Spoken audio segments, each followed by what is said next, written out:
UP में सफाई अभियान ने मचाया तहलका। SIR 2.0 ने घुसपैठियों को उखाड़ फेंका। योगी के 3D मॉडल से हिल गया यूपी। अवैध घुसपैठियों के लिए अब यूपी में कोई शरण नहीं। योगी ने बना दिया तिहाड़ जेल से भी बड़ा डिटेंशन सेंटर। पहचान जांच अभियान के बीच यूपी में 15,000 क्षमता वाला डिटेंशन मॉडल लागू।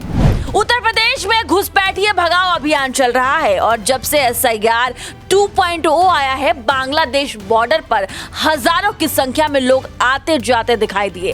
चाहे पश्चिम बंगाल हो या यूपी, दोनों ही राज्यों में कई लोग बॉर्डर की ओर जाते दिखाई दिए। साथ ही आज संभल से 6 बांग्लादेशी को पुलिस ने हिरासत में भी ले लिया है। योगी आदित्यनाथ ने राज्य के लोगों के लिए एक चिट्ठी लिखी। इस चिट्ठी में उन्होंने कहा कि कुछ लोग बिना सही दस्तावेज के राज्य में रह रहे हैं, इसीलिए सभी नागरिक नौकरी या किसी भी काम के लिए किसी व्यक्ति को रखने से पहले उसकी पहचान जरूर करें। मुख्यमंत्री ने बताया कि राज्य में पहचान सत्यापन का एक बड़ा अभियान चल रहा है और इसमें नागरिकों का सहयोग बेहद जरूरी है। साथ ही आपको बता दूं कि यूपी में SIR 2.0 की प्रक्रिया 11 दिसंबर को कंप्लीट करने की आखिरी तारीख है, लेकिन उससे पहले योगी के 3D मॉडल ने पूरे राजनीति को हिलाकर रख दिया है।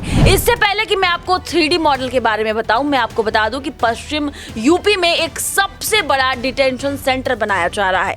यह देश का सबसे बड़ा सेंटर होगा। इसकी क्षमता 15,000 लोगों से ज्यादा की होगी और यह तिहाड़ जेल से भी बड़ा होगा, जहां बांग्लादेशी और रोहिंग्या जैसे अवैध प्रवासियों को रखकर बाद में देश से बाहर निकाला जाएगा, जिस पर मुख्यमंत्री योगी आदित्यनाथ के निर्देशों के बाद तेजी से काम चालू हो रहा है। यह सेंटर आधुनिक सुविधाओं से लैस होगा, जैसे 24/7 CCTV कैमरे, बायोमेट्रिक और फेस रिकॉग्निशन सिस्टम, 3 स्तर की सुरक्षा, हाईटेक कंट्रोल रूम, सीमित और नियंत्रित एंट्री पॉइंट, सुरक्षा बलों की तैनाती। हर नगर निकाय में भी छोटे डिटेंशन सेंटर बनाए जाने की योजना है। योगी सरकार ने इस अभियान को 3D मॉडल का नाम दिया है, डिलीट, डिटेक्शन, रिपोर्ट। डिलीट का मतलब गलत या संदिग्ध दस्तावेजों को रिकॉर्ड से हटाया जाए। डिटेक्शन मतलब जिनकी पहचान स्पष्ट नहीं है उन्हें डिटेक्शन सेंटर में रखा जाए। रिपोर्ट मतलब कानून प्रक्रिया के बाद उन्हें उनके देश वापस भेजा जाए। लखनऊ और कई शहरों में बस्तियों का सर्वे किया गया।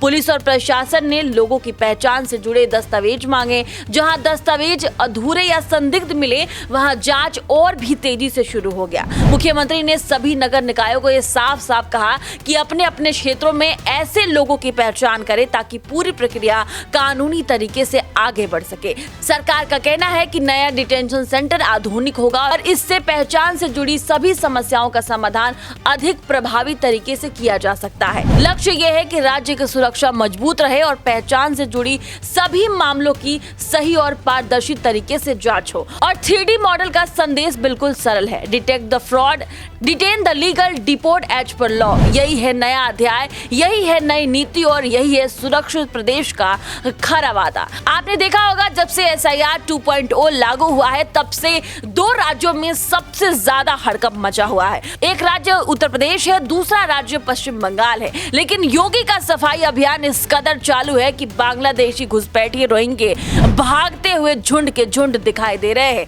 आपको पता है योगी आदित्यनाथ कोई भी संदेश देते हैं तो यूपी में तहलका मच जाता है, लेकिन इस बार तहलका से राजनीति भी हिली हुई है, क्योंकि जो ये फ्रॉड वोट है वो कट रहे हैं और जो शरणार्थी थे, जो घुसपैठिए थे, उनको राज्य छोड़कर भागना पड़ रहा है। आपको क्या लगता है 11 दिसंबर तक clear and clean SIR 2.0 UP में होगा? योगी का आदेश जिस तरीके से लोगों को डिटेक्शन सेंटर में रखने का है और जिस तरीके से उन्होंने सबसे बड़ा राज्य का डिटेक्शन सेंटर बना दिया है, आप इस पर क्या सोचते हैं? अपनी राय कमेंट सेक्शन में जरूर बताएं।